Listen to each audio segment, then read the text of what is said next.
Fun to play with. You can take out the blade and give it to the kids. I'm Dan, and I've been designing kitchen gadgets for 40 years. I'm going to test some vegetable gadgets and see if I can find a way to make them better. We would want a larger gear.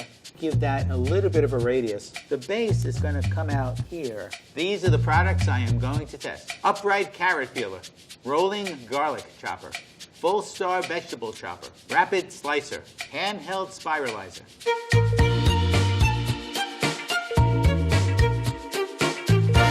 Upright carrot peeler. Its purpose in life is to allow you to peel a carrot in one swift downward motion. Let's see how effective it is. It comes with a clamp to allow you to clamp it to the side of your counter. If I did that here, you won't be able to see what's going on. So I brought another table to put on this table. So let's clamp it so that it's snug onto the table. As you can see, there are some small curved blades here in 3 places, one on each side, and they're a little bit offset. So in theory, it's going to peel all sides of the carrots as the carrot goes through. This device also comes with a plunger to keep pushing the carrot all the way through. I'm going to start with a rather medium-sized carrot. So put it through the carrot hole, give it a push. I'm just going to pull it down from the bottom. I think that would be easier than using the plunger. Boy, it peeled it pretty nicely except for the very tip. You still would have to go at this with a handheld peeler if you wanted to get the rest of that skin off. Let's try it with a slightly smaller carrot, and this time I'm going to employ the plunger. See if I can use the plunger to keep my fingers further from the blade. And carrot on the floor. Again, it was quick. Again, it missed the very tip because the curvature of the blade is not going to catch that. Let's see how it compares with a more common vegetable peeler.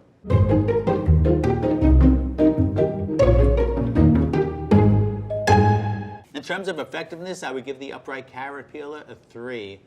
You still have some hand work to do. I'd say it peels 70, maybe 80% of the carrot. Now let's try the left-handed oil test. By making my non-dominant hand slippery, it's going to quickly highlight areas for improvement. Since I'll be using my left hand, I switched sides for the table so I can get to it a little more easily. So tightening it with a slippery left hand is a little tricky. I could feel a whole lot of pressure points. Also, I've got to be a lot more careful to keep my fingers in place. This is just a simple wing nut. And boy, it's not feeling great. Left hand in the middle, I think it's lined up. It's peeling already. Because my left hand is slippery, I'm not going to be able to pull down on the tip of the carrot. Let's give it the plunge. And that worked. Again, I still have some handheld peeling to do.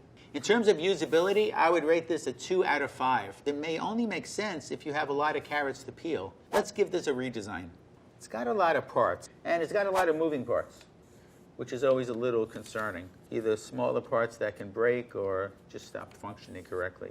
A simple thing to do is the plunger, this little wing nut, is just a little too fussy and a little too painful. What I would opt for is the sort of clamp handle you see on like a standard hardware C-clamp. Basically a metal shaft that you can spin 180 degrees and pull out if you interfere with the edge of the counter. The way these blades are arranged, because they're offset by the angle, it really does peel a reasonable sized carrot 360 degrees. So that part is effective if your carrot is thick enough. Question is, how are we going to deal with the tip of the carrot? I think what I would consider is some way to peel the very tip of the carrot. If there was some way to create a peeler here, and we'd have to do that 360 degrees as well. So there may have to be 2 smaller mechanisms here. That means that when you push the tip of the carrot in, it's going to cover by peeling the tip of the carrot. I think that would be the improvement. Let's talk about the plunger itself, which comes in 2 pieces. It would make more sense to have this be a little bit of a funnel shape. It doesn't have to be stepped, because if it's a funnel shape, once you get down to the bottom, it's just going to find itself. With these steps, it may just get hung up. In terms of a buy rating, I would give the upright carrot peeler a 2 out of 5. If you're just looking to peel a couple of carrots, this probably isn't worthwhile. Rolling garlic chopper. It is designed to crush garlic as you roll it around the table. Let's see how effective it is. It actually has 2 little hatch doors here that can peel up, and they are really tight. And it comes with a separate tool to allow you to more easily scoop the garlic out. We have some garlic cloves here. They are already peeled. I think that's going to be required for using this. Let's place it in, close up the top, and let's play with it.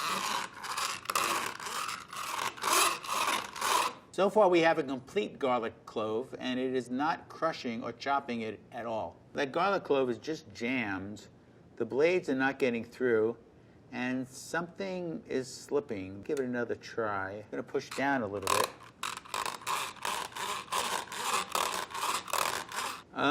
No, that's a letdown. I have not chopped this clove of garlic at all. Let's try another piece. I'm going to try a slightly smaller piece. Get a small piece of garlic. This may be chopping, but let's just keep going before I open it up. Okay, I feel like that should have been enough. Look like we have some fresh chopped garlic this time. It's not exactly crushed. Maybe I didn't go enough, but I expected that would have done some more crushing. And so what I've got here are garlic chunks.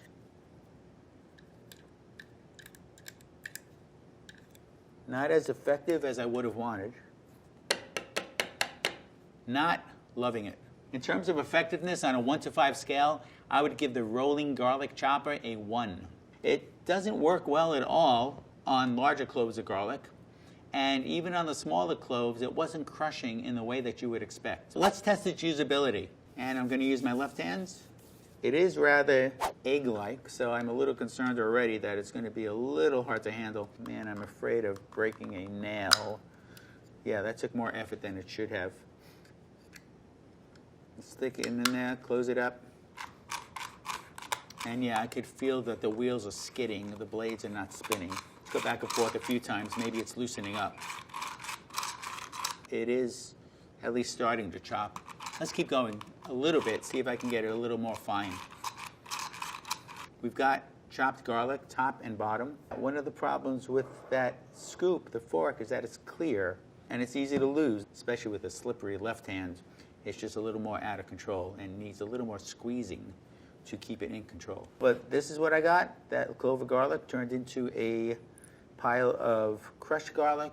The result is okay. It was the effort that is questionable. In terms of usability, I would give this a 2 out of 5. I don't really think it was thought through as far as it could be. Okay, so let's see how I would redesign this. I think a big problem with this is the gear ratio is just all wrong. The blades are not chopping at all through larger cloves of garlic. So I think what I would experiment with is changing this ratio quite a bit. We would want a larger gear attached to the blades. That means as you're rolling the device around, you're getting a lot more cutting pressure on the blades. I would make these lips not as tight, but also a lot more generous, so that you can get a finger under there really easily. And as for the cleanup tool, you're going to lose this instantly. I would probably make it big and green so that you can find it again, and probably with the logo or the name of the gadget on there, so that when you do find it in your drawer, you know what it is, you know where it goes. I guess the other thing I would do, because it was difficult to clean out the top, I would also make this two-sided so that there's a way to scoop out the garlic from both the bottom and the top. In terms of a buy rating on a 1 to 5 scale, I would give the rolling garlic chopper a 1. It gives the promise that it's going to work, but it's really a disappointment. Fun to play with. You can take out the blade and give it to the kids. Full star vegetable chopper. It is designed to chop many kinds of vegetables with one single push. Let's see how effective it is. Now, I'm going to start with an onion, and I'm going to use the smaller squares, the smaller grid, because I want to dice the onion. And let's see how we do at dicing. This is coming down. I'm going to give it a push. A bigger push. A bigger push. I hope it doesn't break. Whoa, I got through. Man, that took a lot of work. I've got the attachment with the larger squares. This is not going to dice as finely as the first one, but let's give this a try. It may be easier to cut through. Okay, that wasn't nearly as difficult because, again, we're not doing as much cutting, but we have much larger pieces that we're ending up with. I'm a little disappointed that the first one was as difficult as it was. I'm going to start again with the potato, with the smaller grid. Let's see if I come down and give it a squeeze, what I'm going to end up with. And this is not that easy. Come on, potato. I think at this point, if I was in my kitchen, I would step on it. This is not wanting to go down easily. I wonder if there's a different technique for potato ejection. Oh, that worked the second time. But again, I had to use my full body weight to get it to happen. Let's see how the Full Star vegetable chopper compares to using just a boring old kitchen knife.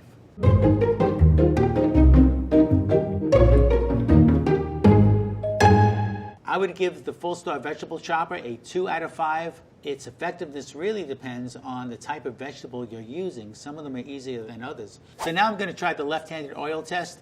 Let's see if making my left hand slippery is going to reveal any more areas for improvement. I'm going to prepare an onion as I did before. I've got the smaller grid inserted again. It's a little more slippery with oil on my hands. I am now going to try to cut. Let's see if it's as difficult as it was before. I need some body weight.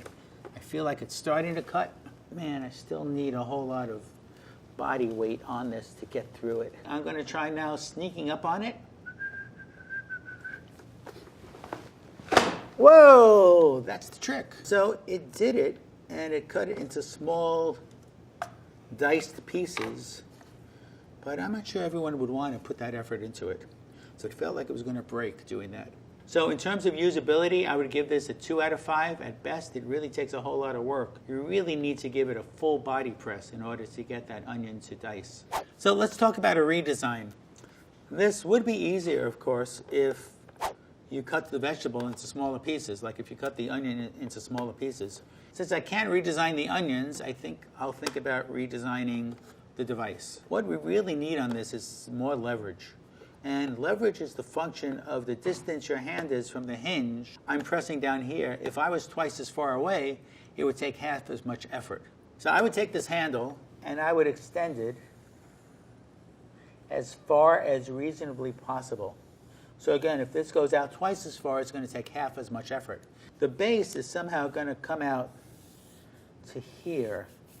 I think another thing I would experiment with is the shape of this blade. So this blade would actually be a little bit higher than the vertical blades. Like all the horizontal blades would be higher than the vertical blades.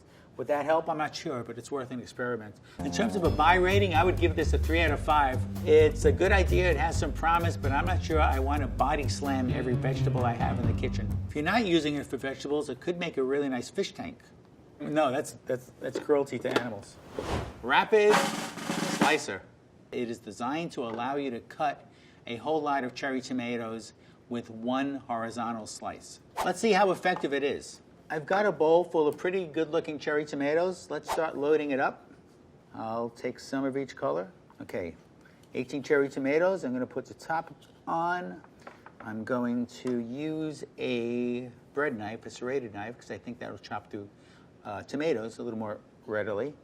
I'm going to put some pressure on my left hand, and let's see what I get.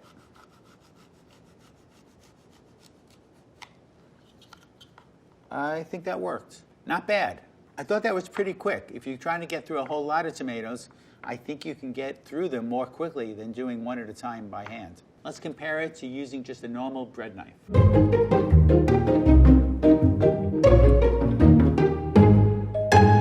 In terms of effectiveness, I'll give it a 5 out of 5. It did what it promised to do, and it did it pretty well and pretty quickly. My thought is, though, you may be able to do a hack just by using 2 plates that you already have in your kitchen. That could be worth a try. Time for the left-handed oil test.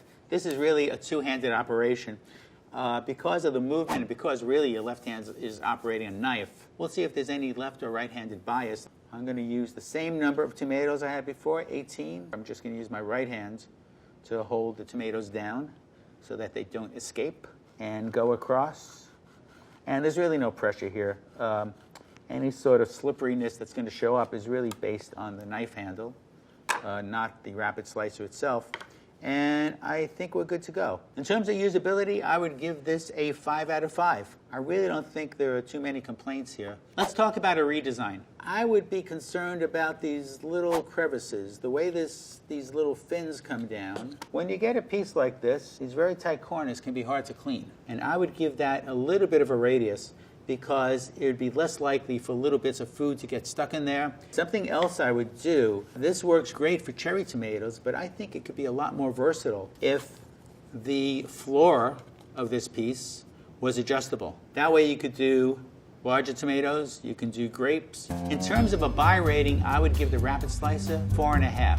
I think there could have been just a couple of details that could have added some improvements. So Rapid Slicer, 4.5 out of 5. How do you feel about that? Happy!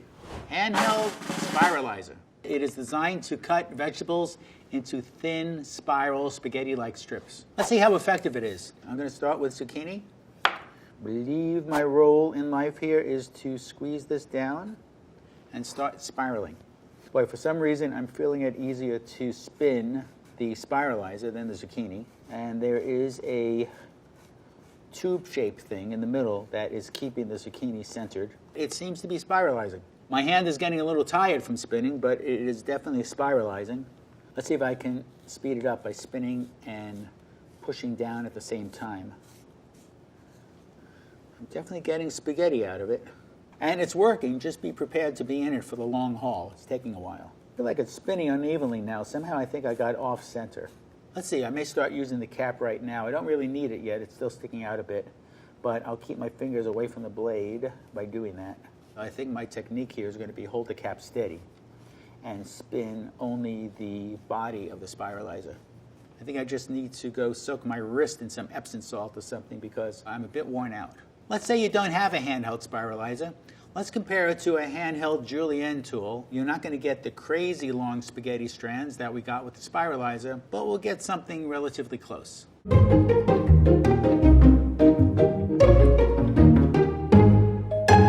In terms of effectiveness, I would give the handheld spiralizer a 3. The end result was fine. It just took a whole lot of effort to get there. Let's test its usability by oiling up. This really is a two-handed operation.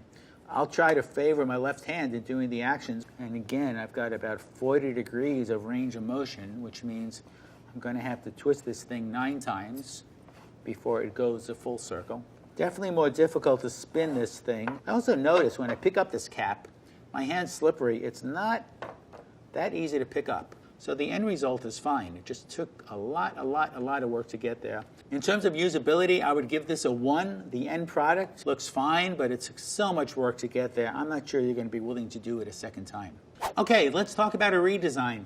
I don't see any way to avoid the fact that it's going to take lots and lots and lots of spins and lots of time. I think this could use a little bit of shaping to it so that you don't have to do so much squeezing. I think I would give this a bit of a wave shape to it. Even with slippery hands, you'd be able to grab this without having to squeeze the hell out of it. I don't think this thing should be a fin at all. I think this should be a round piece on top. And instead of holding one hand steady, you can decide which hand wants to do the spinning, because it would be easier to spin a round cap on this, like a mushroom-sized cap, a mushroom-shaped cap coming up out of this. I think what I would add to the party here is I would make this blade with the blade part here.